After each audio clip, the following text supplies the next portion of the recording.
Witam Was serdecznie. Dzisiaj trochę inaczej. Zobaczcie, dziwny kadr mamy, ale chyba ładny. Widzicie mnie przez szybę. Gościmy dzisiaj w kafeterii Kubek w Kubek. Jest tu bardzo przyjemnie, a mój gość, ponownie też bardzo przyjemny facet, Mateusz Osowski z firmy Benhauer.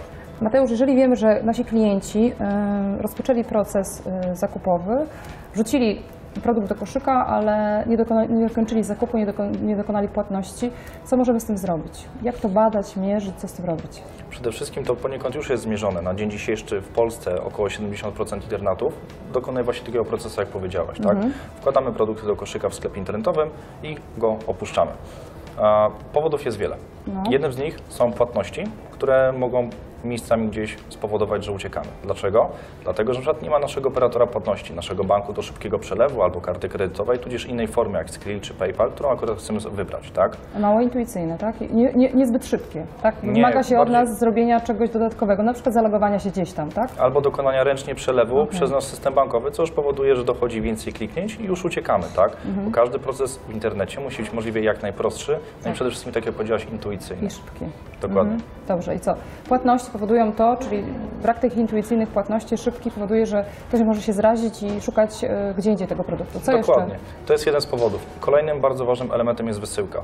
Wysyłka, w jakiej metoda wysyłki, którą dociera do nas produkt, musi być dla nas maksymalnie wygodna. Dlaczego? Dlatego, że jest wiele powodów, dla których ta, a nie inna metoda jest dla nas najwygodniejsza. Co jest wygodne, a co jest niewygodne?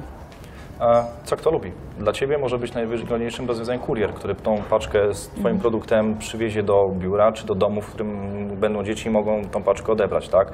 Dla mnie na przykład kurier będzie niewygodny, bo jestem często poza biurem i niestety często poza domem, dlatego skorzystamy z metody, gdzie ta paczka będzie na mnie czekać. Co byś mi radził, jeżeli jestem przedsiębiorcą, który sprzedaje swoje produkty przez stronę www, przez sklep internetowy, to ja mam wszystkie opcje mu dać do wykorzystania, żebym miała tą pewność, że wiesz, mi nie ucieknie, że dokona zakupu, że to jest dla niego wygodne, tak? Tak, czyli oczywiście. szeroki wachlarz możliwości. Zintegrować się z jak największą liczbą dostawców płatności i z jak największą liczbą wysyłek. Wysyłek, dobrze. Dobrze, mamy płatności, mamy dostarczanie produktu, co jeszcze? Bardzo ważne jest to, jak prezentujemy w naszym sklepie internetowym ten de facto produkt. Ponieważ klient nie widzi go na oczy, jeżeli to są ubrania, nie może go dotknąć, musi po pierwsze zobaczyć bardzo ładne zdjęcie, wysokiej jakości. Pomijam już jakąś otoczkę marketingową wykorzystania danego produktu, który możemy ładnie jakoś uformować, ułożyć i tak dalej. Natomiast bardzo ważną rzeczą są opisy produktów. One muszą być... Zdjęcia. Tak. To jest często spotykany błąd przy nowych przedsiębiorców, że nie doceniają wagi tego, jak to wygląda, bo przecież klient nie wie do końca, jak to wygląda, więc one muszą być ładnie zrobione.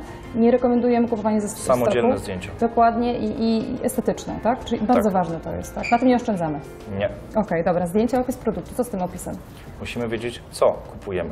Jeżeli już nawet zobaczymy, to musimy mieć też ten pełny skład. W sklepie, gdy będziesz kupować odzież, zobaczysz na metce skład, z jakich materiałów jest wykonany. W sklepie również musimy to opisać, natomiast krótko, rzetelnie i na temat. Nie wolno tu koloryzować, dlatego że jeżeli raz zrazimy się do Twojego produktu, no to z pewnością przynajmniej 10 osobom naokoło powiem, że w tym sklepie zostałem oszukany. No ale gdzie ten nasz marketing? Jeżeli Ty mi każesz opisywać, że na przykład, nie wiem, mam sukienka koloru czerwonego w kwiatki.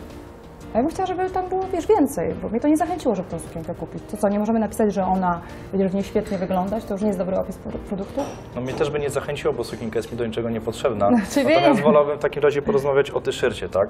Będzie mnie interesowała gramatura. Będę wiedział wtedy, czy ten materiał jest porządny, czy badziewiasty, czy on mi się za chwilkę porwie. Będę wiedział na przykład, czy te wyprasowanki, które nie są, tudzież jakieś inne tam elementy, czy one się spiorą, czy się nie spiorą i czy będzie trwały. Natomiast bardzo ważne dla nich będą opinie innych użytkowników na temat tego produktu, a potem również tego sklepu, jeżeli go nie znam. Czyli co? Jeszcze musimy zrobić alternatywną możliwość stawiania opinii pod produktem, tak? To jest też ważne, żeby to było prawdziwe. Tak. Żeby nie mówić tylko, że jest fajne, ale żeby ktoś, ambasador naszej marki powiedział, tak, ja to kupiłem, słuchajcie, rekomenduję. Dobrze. I poniekąd może być to trochę podejrzane przez użytkownika, jeżeli ktoś będzie wszystko zachwalał. Musimy być gotowi też na jakąś falę krytyki, która niestety w internecie... Niech będzie. Tak, ale nie stawiamy się od razu, że okej, nie będzie u mnie komentarzy, bo będą zaraz sami hejterzy. No nie, no jeżeli sprzedać coś fajnego, no to będą chyba pozytywne komentarze. No tak, powinno być, słuchaj. No chyba, że jest za dużo hejterów, to znaczy, że coś jest nie halo. Ale z tego też się zrobi interakcja, ponieważ jeżeli będziemy mieli odpowiedź od klienta, że jest niezadowolony, to po pierwsze możemy tę reklamację sobie w jakiś sposób rozpatrzeć, bardziej szczegółowo, ważne, musimy zadziałać szybko, bo jesteśmy w internetach. No, i reklamacja to jest też szybko. Dla mnie czym Oczywiście. szybciej jest rozpatrzona, tym lepiej, nie? Dokładnie. No i jakieś zadośćuczynienie. No, okej. Bez względu na to, czy ona była Słuszna czy niesłuszna? dokładnie. Słuchaj, mówiłeś coś o atmosferze. Jak można mówić o atmosferze kupowania w sklepie internetowym? Siedzę w domu, jak ty możesz stworzyć super atmosferę w sklepie internetowym? No właśnie, już otworzysz sobie tę atmosferę.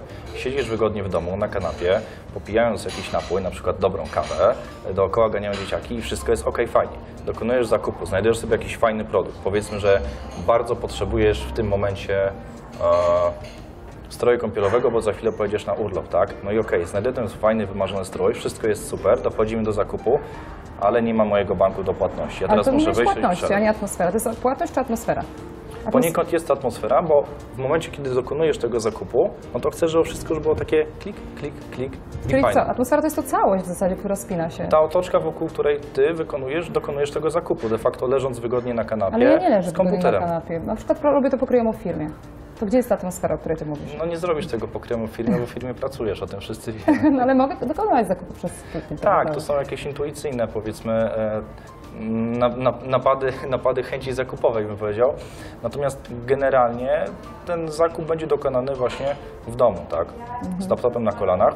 No i tam musi wszystko zadziałać, bo bardzo łatwo jest nas wyprowadzić z Czyli równowagi. atmosfera to jest cała budowa twojej strony, czy twojego sklepu, który będzie dobrze sprofilowany, ułożony. To swoją drogą, on musi być ładny i przede wszystkim użyteczny, tak?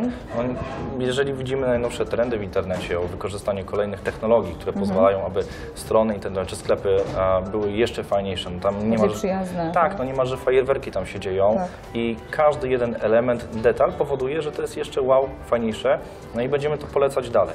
Sam, no z racji, że zajmuję się tym zawodowo, mam taką listę, powiedzmy, dobrych praktyk, jeśli chodzi o stworzenie czy strony informacyjnej, czy sklepu internetowego, które podzielam dalej. I może ktoś dokona nawet tego zakupu, że zarekomendowałem dany sklep jako wzór do naśladowania. Okay. Intuicyjność, to już o tym rozmawialiśmy trochę. Tak, zahaczyliśmy trochę o to. To się nazywa generalnie tak zwane UX, czyli User Experience, oraz UI, czyli User Interface. To są takie dwie, powiedzmy, nauki o tym, jak tworzyć serwisy, strony, sklepy czy aplikacje po to, żeby one nie tylko ładnie wyglądały, ale żeby spełniały swoją funkcję i żeby to wszystko było użyteczne. To znaczy, żeby od chwili wejścia na stronę do chwili zrealizowania celu założonego przez osobę, która tę stronę stworzyła, było jak najmniej kliknięć. Okej. Ale poczekaj, to stworzyłam taki sklep i chciałam sprawdzić, czy on jest intuicyjny. Jestem za blisko już tego biznesu, pracowałam tym sklepem tak długo, patrzyłam, analizowałam, wyrzucałam, wkładałam i teraz jak sprawdzić, czy on jest intuicyjny, czy nie jest intuicyjny? Dać swoim znajomym, żeby przeklikali, żeby oni powiedzieli, że tak? To jest bardzo dobry feedback, dać go najbliższym znajomym. Natomiast dobrze było osobom, które były na przykład niezwiązane z branżą, albo poprosić o dokonanie zakupu produktu przez osobę, której ten produkt jest do niczego niepotrzebny. Tak. To musi być motywacja. Dokładnie. Ciach. Bardzo fajny feedback. Bardzo. Czy coś jeszcze? Tak, jest jeszcze taka ważna metoda nazywana mapą ciepła, która pozwala na intuicję strony. Tak, polega to na tym, że odpowiedni kod śledzi, gdzie klikamy na stronie internetowej. Dzięki temu niemalże kolorkami w zasadzie widzimy pola, które są najczęściej klikane i wtedy możemy dojść do wniosku, że może jednak nie będę moich klientów czy użytkowników edukował na siłę, róbcie po mojemu, bo ja tak sobie wymyśliłem, no ale przerobić tę stronę i dopasować do nich, z którym tak jest wygodniej.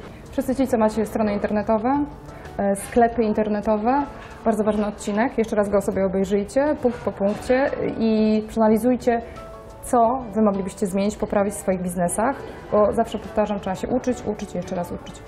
Dziękuję ci bardzo, Mateusz. Dzięki. I może do zobaczenia next time. Do zobaczenia.